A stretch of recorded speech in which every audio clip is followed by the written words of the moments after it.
আল্লাহ একটু দেখান না আল্লাহ, আমাদের কারণে হয়তো করবেন না, কেন আমরা তো আপনার ইজ্জত রাখি নাই, আপনার হাবিবের ইজ্জত রাখি নাই, কিন্তু শাহরে হারামের উসিলায় করে দেন, শাহরে হারামের উসিলায় আপনি করে দেন।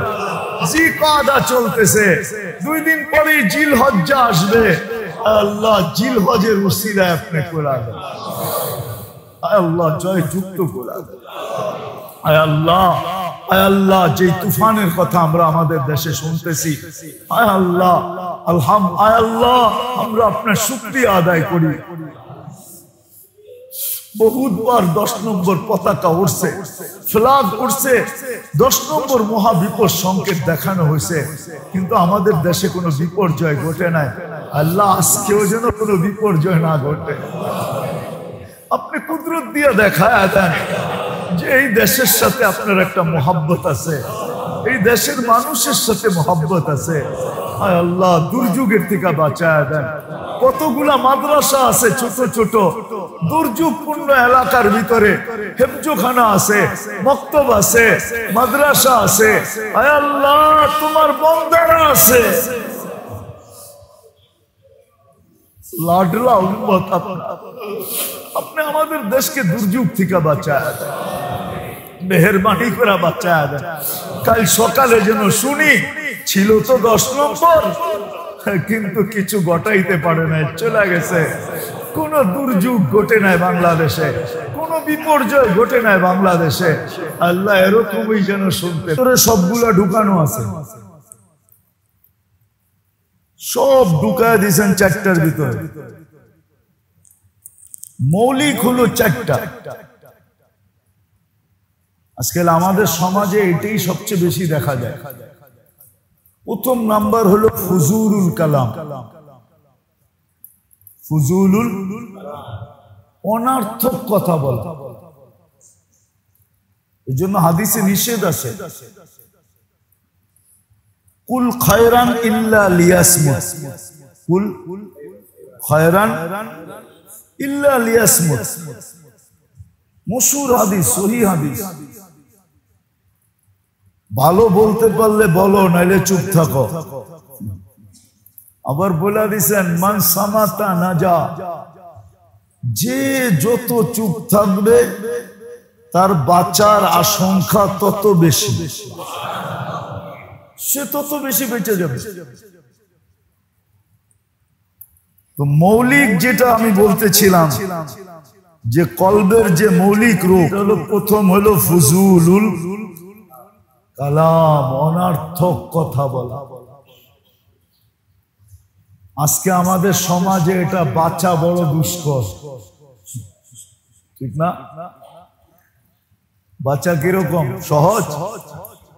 হ্যাঁ, এই জন্য আরেক হাদিসে আছে, কুল্লু কালাম ইবনে আদম আলাইহি লা লাহু ইল্লা সালাত, প্রত্যেক কথা তোমার বিরুদ্ধে যাবে, শুধু 3 ধরনের কথা তোমার পক্ষে যাবে, আর সব বিরুদ্ধে। যদি আল্লাহ ধরে তাহলে প্রত্যেকটা বিরুদ্ধে চলে যাবে। বড় ধ্যান দিয়া শুনি, কিন্তু জীবনটার মূল্য দিতে তো শিখি নাই, কেননা মূল্য জানিও নাই, দিতে শিখমু করতে গা। রাগ হয় না কেন? আমরা কিন্তু এই জীবনটার মূল্য দিতে শিখি নাই, মূল্য জানি না এই জীবনটার মূল্য কত। এক শব্দে আপনাকে বুঝাইলে বুঝানো যায়, এই জীবনটার বিনিময়ে কিন্তু সারা জীবনের জন্য জান্নাত দিবে, জান্নাত রেডি, জান্নাত দিবে রেডি। শুধু রেডি জান্নাত না, যখন যা চাবে তা পাবে।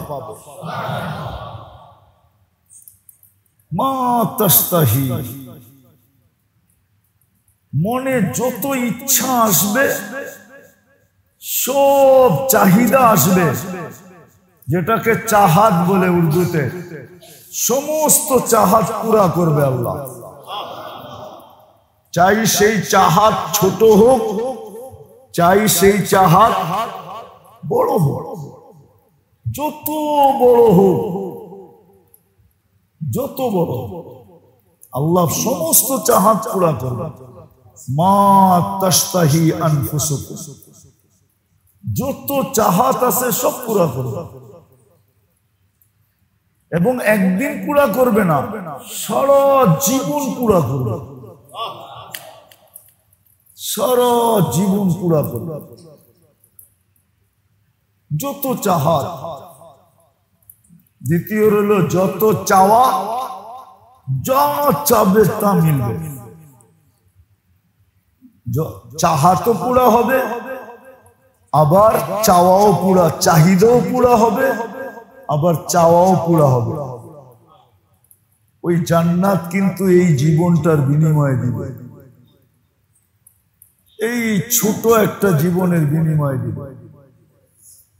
2000-4000 স্কোয়ার ফিটের একটা ফ্ল্যাট না, যে 4000 স্কোয়ার ফিটের ফ্ল্যাট, 20 একর 30 একরের একটা বাড়ি না, এই দুনিয়ার থেকে 10 গুণ বড় বাড়ি। শুধু বাড়ি দিবে না, বাগান বাড়ি দিবে।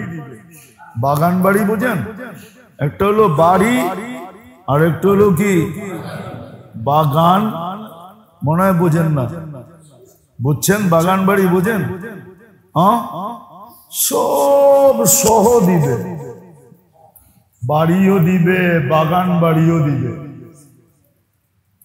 ওটা এই জীবনটার বিনিময়ে দিবে, 60-70 বছর জীবনের বিনিময়। 60-70 বছর কেন, কয়েক মিনিটের জীবনের বিনিময় দিবে। আমি হাদিস থেকে উদাহরণ দিই। যুদ্ধের ময়দানে মুসলমান হয়েছে, তুমুল লড়াই চলতেছে, ওই মুহূর্তে আল্লাহ রাসূলের কাছে মুসলমান হয়েছে। কিতাবুল মাগাজিতে আছে, বুখারীতে। মুসলমান ভাইয়া বলছে, আমার কি কাজ? তোমার কি কাজ? জাপায়া পড়া কাজ ছাড়া আর কোনো কাজ এই মুহূর্তে নাই।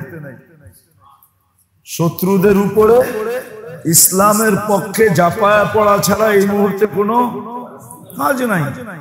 বাস লাল পট্টি মাথায় বাঁধছে আর জাপায়া পড়ছে। কাতারের পরে কাতার, সফের পরে সফ, সব ব্যাক করে সামনে যেতেছিল। আর সাহাবা তাক করে দেখতেছিল যে এটাকে, একে তো আমরা চিনি না, একে কতক্ষণ পরে শহীদ হয়ে গেছে।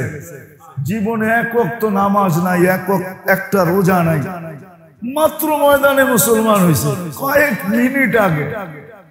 লাশ যখন আল্লাহ রসুলের সামনে আনছে, আল্লাহ রসুল বলছে ওয়াসালাল জান্নাত, জান্নাতে পৌঁছে গেছে। কয়েক মিনিটের বিনিময়ে জান্নাত। আজকে তো আমরা আমাদের জিন্দেগির দাম জানি না, দুঃখ তো এখানে।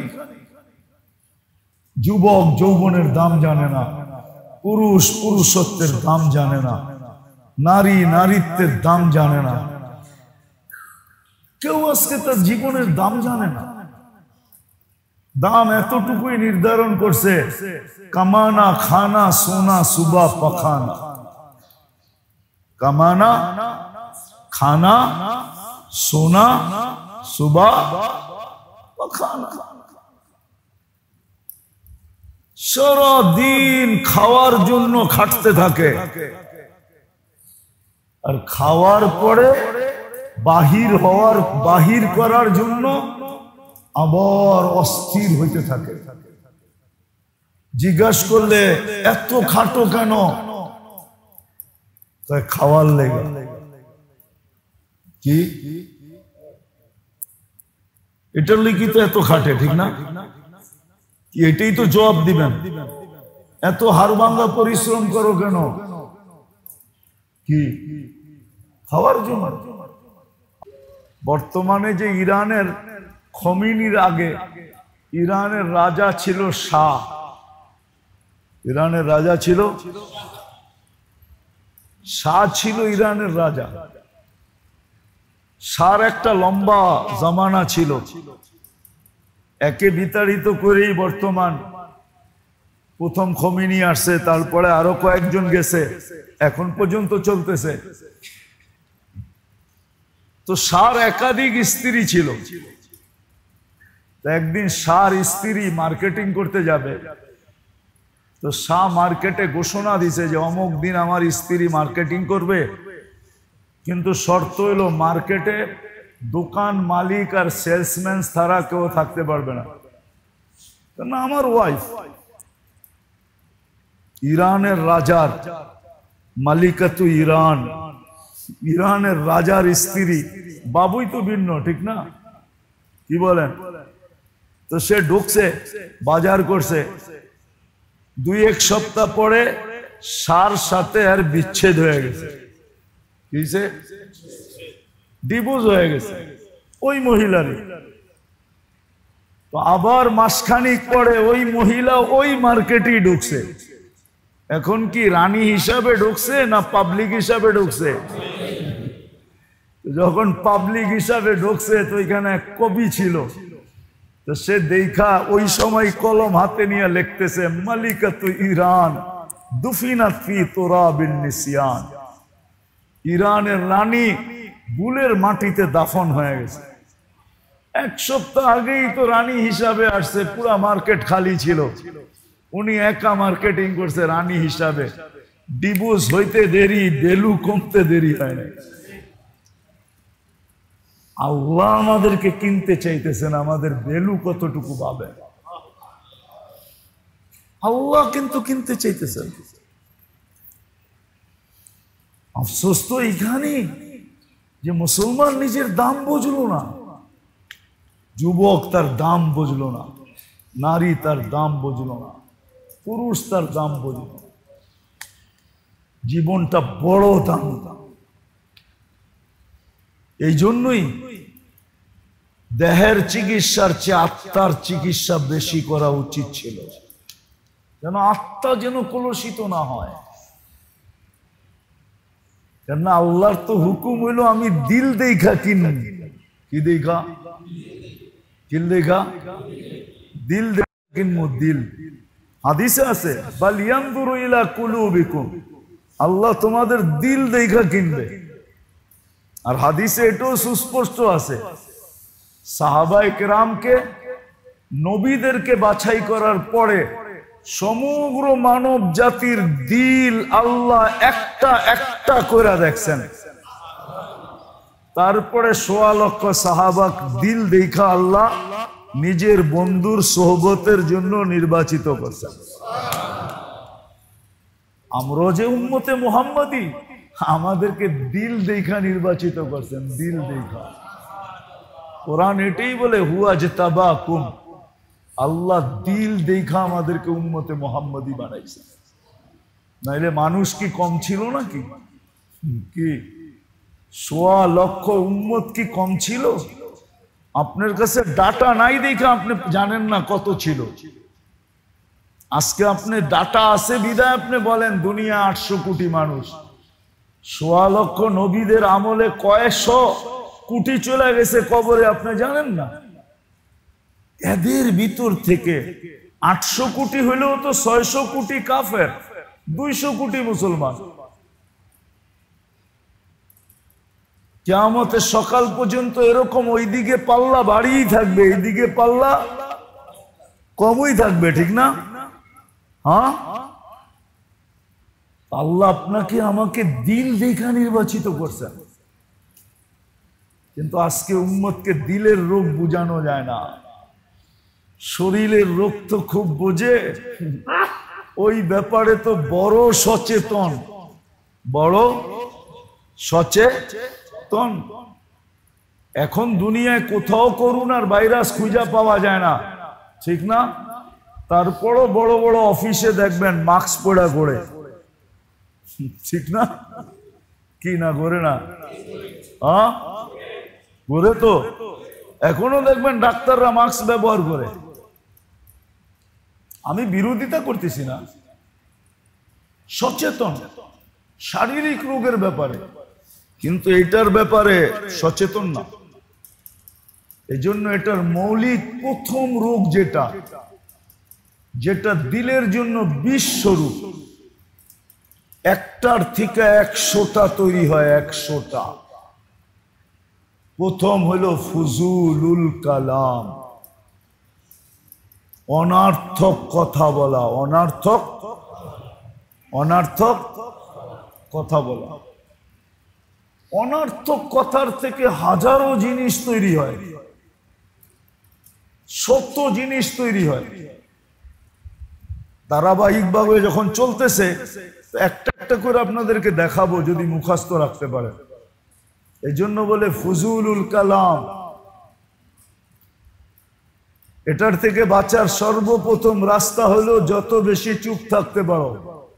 কিতাবে পাওয়া যায় এক মহিলা এক যুগে ছিল, ওনাকে কোনো কথা জিজ্ঞাসা করলে কোরআন দিয়া জবাব দিতেন। কি দিয়া? কোরআন দিয়া যদি জবাব না পাইতেন তাহলে উনি চুপ থাকতেন, কোনো জবাব দিতেন না, বিলকুল চুপ থাকতেন। আছে, কিতাবে আছে, লম্বা কাহিনী আছে। আব্দুল্লাহ ইবনে মুবারক রহমতুল্লাহ আলাইহির সাথে লম্বা কাহিনী আছে ওই মহিলার। হজের সফরে দেখা হয়েছে, পুরো সফর যা জিজ্ঞেসে তাই কোরআন দিয়া। মহিলা হারায় গেছিল, তাবুতে পৌঁছায় দেওয়ার পরে ছেলেদেরকে জিজ্ঞাসা করছে, তোমার মায়েরে যা জিজ্ঞাইলাম সব কোরআন দিয়া? আমার আম্মা কোরআন দিয়া জবাব দেয়, কোরআন দিয়া না পারলে জবাব দেয় না, চুপ থাকে। কেননা কোরআনের উচ্চারণে প্রত্যেক নেকিতে হরফে 10 নেকি পাবে। ছিল একটা সময়। এই জন্য প্রথম হইল ফুজুল কথার থেকে বাঁচেন, কথা খুব কম বলেন। আজকে মুসলমান তো জানে না বিজ্ঞানী কাদেরকে বলে জানেন? কোরআনের ভাষায় বিজ্ঞানী বলে যারা সব বেশি চুপ থাকে। চুপ। 100টা জিগাইলে একটার জবাব দেয়, আর একটার ভিতরেই 100টার জবাব থাকে। এক জবাবের ভিতরে 100টার জবাব থাকে। আমাদের হযরত এনামুল হাসান সাহেব রহমতুল্লাহ আলাই, উনি এই সিফতের মানুষ ছিলেন। উনারে সারাদিন জিগাইলে উনি জবাব দিতেন না, যখন দিতেন একটা জবাব দিতেন, সারা দিনের প্রশ্নের জবাব একটার ভিতরে হয়ে যেত। এরকম সিফতের মানুষ ছিলেন। তো প্রথম বিষ হইল দিলের জন্য, আত্মার জন্য ফুজুলুল কালাম, অনার্থক কথা বলা। অনার্থক কথার থেকে বাঁচা। এই জন্য হাদিস বলছে, কুল খায়রান ইল্লা লিয়াসমুত, মান কানা ইউমিনু বিল্লাহি ওয়াল ইয়াউমিল আখির ফালিয়াকুল খায়রান ইল্লা লিয়াসমুত। যে আল্লাহর আখিরাতকে বিশ্বাস করে সে যখন বলে ভালো বলে, নাইলে যেন চুপ থাকে। বলছে ভালো কি? 3টা ভালো, এর বাহিরে একটাও ভালো না। আমরু বিল মারুফ নাহি আনিল মুনকার যিকরুল্লাহ, সৎ কাজের আদেশ, অসৎ কাজের নিষেধ, আরেকটা হলো আল্লাহর জিকির। এই 3টা আপনার পক্ষে যাবে, বিরুদ্ধে যাবে না। বাকি সব বিরুদ্ধে যাবে। এই জন্য মেরে দোস্ত, আবার 1 মাস পরে আপনাদের সাথে দেখা হবে। জানি না ওটা কয় তারিখে পড়বে, কেননা আমি 4 তারিখে হজে চলে যাব। জানি না ওইটা কয় তারিখে পড়ে, দেখি আগামী মাসে শেষ রবিবার কবে হয়। ওটা 30 তারিখ ইনশাআল্লাহ, যদি দেশে থাকি। 26 তারিখে চলে আসবো ইনশাআল্লাহ, যদি আল্লাহ সুস্থ রাখে বা হায়াত রাখে। দোয়াও চাইতেছি, আমিও আপনাদের জন্য দোয়া করব, আপনারাও আমার জন্য দোয়া করেন। আয়সা আবার একটু বাহিরের সফর যদি না হয়, তাহলে আগামী মাসে 30 তারিখে, জুনের 30 তারিখে হলো শেষ রবিবার। 5টা রবিবার হবে তো আগামী মাসে, 4টা না 5টা রবিবার। 2 তারিখ, 9 তারিখ, 16 তারিখ, 23 তারিখ, 30 তারিখ। তো 30 তারিখে আবার ইসলাহি প্রোগ্রাম হবে, যদি আল্লাহ বাঁচায় রাখে। তো আজকে যেটা বলতেছিলাম, যদি আলী রাদিয়াল্লাহু তাআলা আনহুর কওল হলো যেই ব্যক্তি দিলের দাম জানে না, ওর কাছে ওর জিন্দেগির কোনো দাম নাই। দিলের দাম যার কাছে নাই, আত্মার দাম যার কাছে নাই, ওর জিন্দেগির দাম ওর কাছে। এটা আলী রাদিয়াল্লাহু তাআলা আনহুর ফতোয়া, আমার না।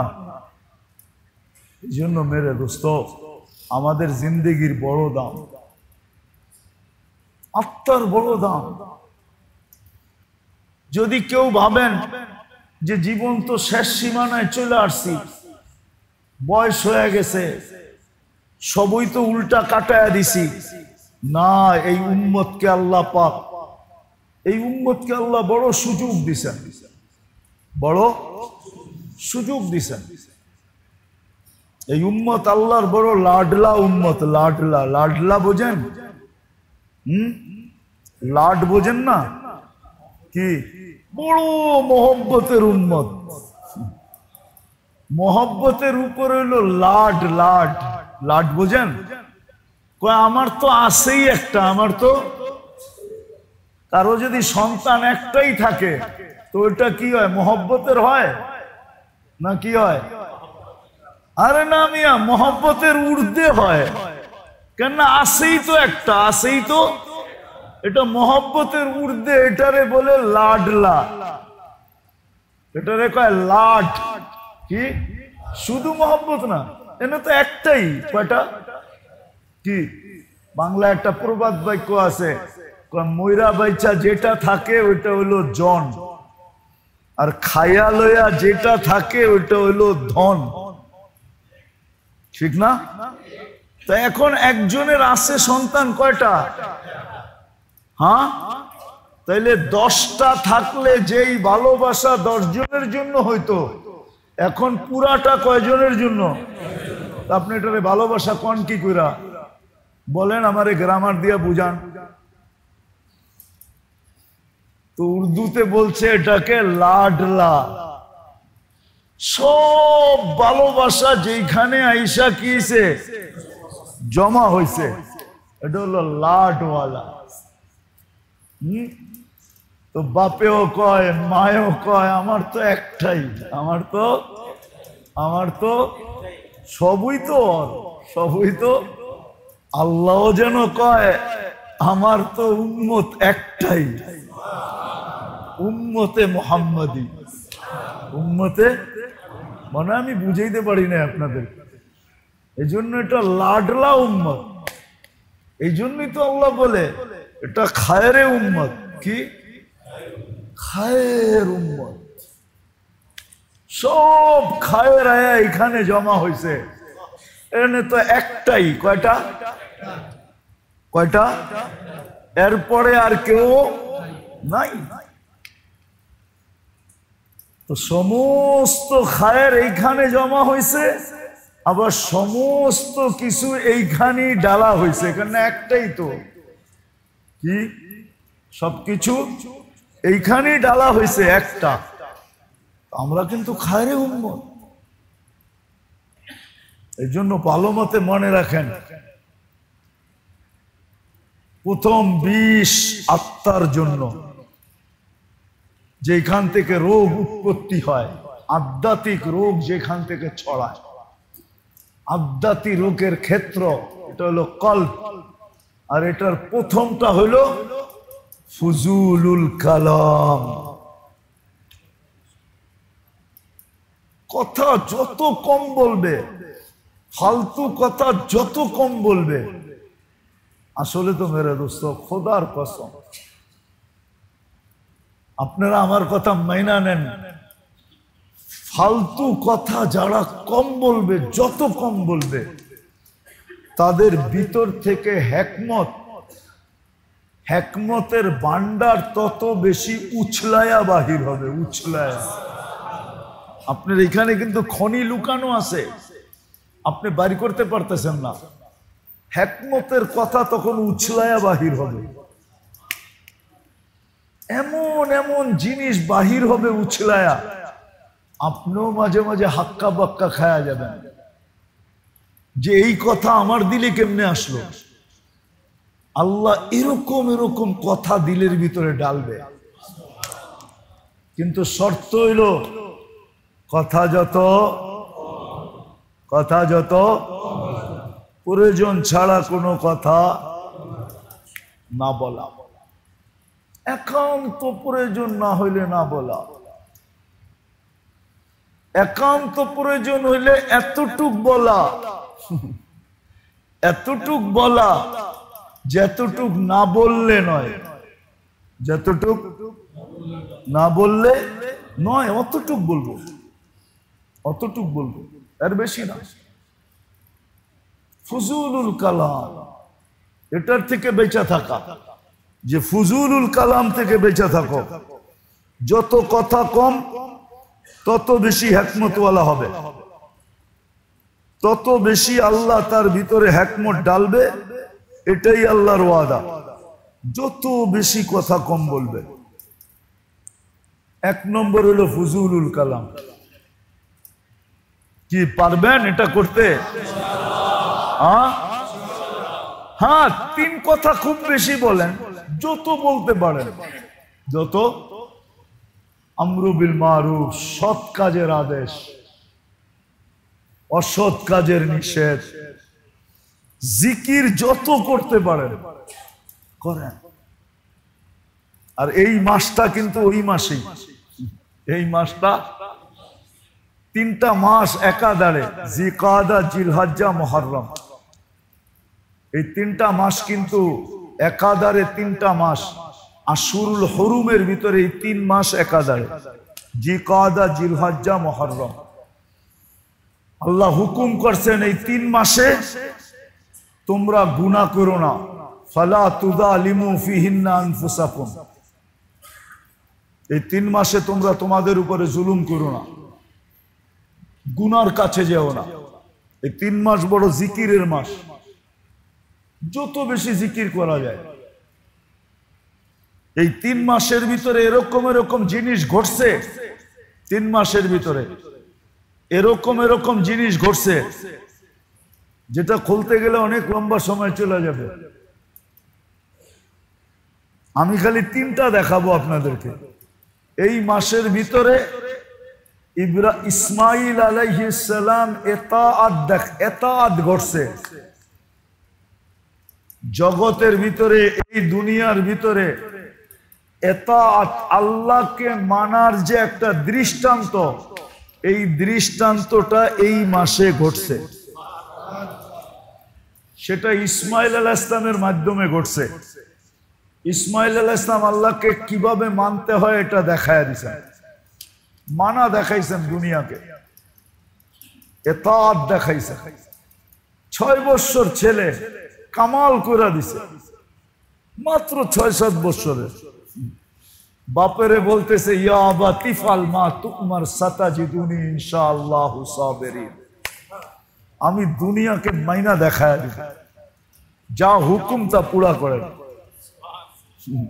বাপ কাঁপতেছে, কেমনে কলিজার টুকরার উপরে ছুরি চালামু, কিন্তু যার উপরে ছুরি চলবে তার দিল কাঁপতেছে না, সে তো খুশিতে নাচতেছে। ইসমাইল আলাইহিস সালাম, ইব্রাহিম আলাইহিস সালাম বলতেছে, এত খুশি কেন? একটু পরে দুনিয়ার থেকে বিচ্ছেদ ঘটবে, জান্নাত মিলবে, দুনিয়ার চেয়ে জান্নাত উত্তম। একটু পরে তোমার আর আম্মার থেকে বিচ্ছেদ ঘটবে, আল্লাহ মিলবে, তোমাদের দুইজনের থেকে আল্লাহ উত্তম। বাপ কাঁপতেছে কিন্তু বাচ্চা কাঁপতেছে না, মানা দেখায় দিছে। যে কথা হইল এই মাস, এটা হজের মাস, এটা লই মাস। আর আদম আলাইহিস সালাম দেখায় দিছে এনাবাত, আল্লাহর দিকে ফিরতে হয়। কিভাবে আল্লাহর দিকে ফিরতে হয়? ফাফিরু ইলাল্লাহ বলে না, আল্লাহর দিকে ফিরো। কিভাবে ফিরতে হয় এটা আদম আলাইহিস সালাম দেখায় দিছে আরাফার ময়দানে, যে আল্লাহ ওনার তওবাকে কবুল করছেন, দুইজনকে মিলায়া দিছেন, এটা দেখায় দিছেন। আর মুজদালিফায় আমাদের নবীজি সবচেয়ে বড়টা দেখায় দিছেন, যে আল্লাহরে কেমনে মানাইতে হয়। তো মুজদালিফায় এসে সব দোয়া কবুল হয়েছে। আল্লাহ রসুল খুশিতে কান্নার ভিতরে হাইসা উঠছেন। সাহাবা জিজ্ঞাসা করছেন হাসেন কেন? তো বলছে আমার সব দোয়া কবুল হয়েছে, আল্লাহকে মানায়া ফেলছি। উম্মতের জালেমরও মাফ করে দিছে, মজলুমরও মাফ করে দিছে। এই কথা শয়তান যাই না মাটি যে মারতেছে আমি দেখতেছি, মাথায় মাটি মারতেছে, ওর কান্না আর বিলাপ আর ওর দুরবস্থা দেখে আমি হাসি ধরে রাখতে পারতেছি না, এই জন্য আমি হাসতেছি। যে শয়তান তো আসলেই শয়তান হয়, করে কি? আল্লাহকে কেমনে মানাইতে হয় এটা মুজদালিফায় আল্লাহর রাসূল দেখায় দিয়েছে। আল্লাহকে কেমনে মানায় নিতে হয়, কেমনে আল্লাহকে মানানো, বোঝেন তো? আল্লাহকে কেমনে রাজি করতে হয়। আরেকটা শব্দ উলামা আছে, নাইলে বলে দিতাম, এটা বললে খুব তাড়াতাড়ি বুঝতেন। হ্যাঁ আছে না? সন্তান, অনেক সন্তান আছে চালাক খুব, ঠিক না? কেমনে কেমনে জানি বাপের পটায় হালায়, সব লয়ে লয়, ঠিক না? বাকি ভাই বোন কেউ পারে না, ও জানি কেমনে কেমনে পটায়া সব লয়ে লয়, ঠিক না? হুজুররা না থাকলে আমি এই শব্দই বলতে বইলা ফেলতাম যে আল্লাহরে কেমনে পটায়া পক্ষে লওয়া যায়। আমাদের নবীজি এটা শিখাইছেন মুজদালিফায়, যে কেমনে আল্লাহরে পক্ষে নেওয়া যায়, আল্লাহরে কেমনে মানায় ফেলানো যায়, দোয়া কেমনে কবুল করানো যায়। বলবেন আমরা তো এইখানে থাকবো না, আপনি এইখানে থেকেও পারবেন, এইখানে থেকেও পারবেন যদি আজকের থেকে নিয়ত করেন যে এই 3 মাস আমি গুনার কাছেও যাব না।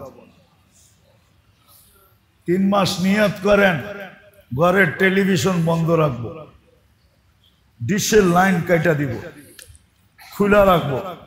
3 মাস পরে বৈধ অবৈধ আমি বলতেছি না, 3 মাস পরে দেখেন, কিন্তু এই 3 মাস দেখেন না। এখন জিকাদা চলতেছে, জিলহজ্জা আর মুহররম। যুবকদেরকে বলতেছি গুনার থেকে বাঁচো, গুনার থেকে বাঁচলেই একটা কথা বলে উঠলো, বুঝবেন কি বুঝবেন না জানি না, ডাকায়া তো আপনারা, কেন ডাকার তো এখন আর ঐতিহ্য নাই, আছে নাকি? কি আছে? আগে তো পুরান ঢাকার সব জায়গায় ঘরেও কমসে কম কিছু ডাকায়া কথা কইতো, ঠিক না?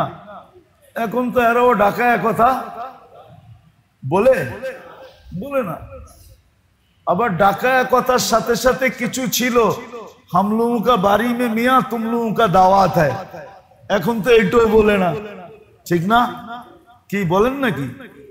ওই যে বই রয়েছে 2-1 জন বলে, হাম লোগোं का बारी में मियां तुम लोगों का दावत है। তো উর্দু তো বোঝেন না আপনারা। এখন উর্দুতে একটা প্রবাদ বাক্য আছে, পানি মে রহকর সদব পানি কা মুহতাজ।